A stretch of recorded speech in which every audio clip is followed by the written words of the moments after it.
मंडळी, बोगस आणि दुबार मतदारांमुळे निवडणुकीत घोळ होणार असल्याची भीती काही राजकीय पक्षांकडून व्यक्त केली होती आणि नेमकं तेच घडताना दिसतंय. मतदान करणाऱ्या मतदारांच्या बोटावर लावण्यात येणारी शाई पुसली जात असल्याच्या अनेक घटना समोर येत आहेत. मुंबई, ठाणे, पुणे, छत्रपती संभाजीनगरमध्येही मार्करच्या शाईनं घोळ घातलाय. मुंबईत आज सकाळी मतदान करून आलेल्या काही नागरिकांनी बोटावरची शाई पुसली जात असल्याचं सांगितलंय. हे खरंच घडतंय, शाई पुसली जातीये असं मुंबई महानगरपालिकेचे आयुक्त भूषण गगरानी यांनीही म्हटलंय. तसेच शिवसेना ठाकरे गटाचे सचिव साईनाथ दुर्गे यांनी सोशल मीडियावर एक पोस्ट शेअर केली आहे. त्यांनी या पोस्टमध्ये 2 फोटो शेअर केलेत.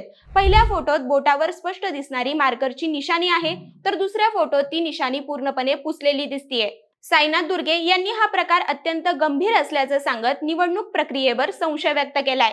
त्यांच्या या पोस्टमुळे हा मुद्दा अधिकच तापलाय. आज मतदान केल्यानंतर बोटावर शाई ऐवजी मार्कर पेन वापरले जात आहेत आणि ही शाई सहज पुसली जातीये.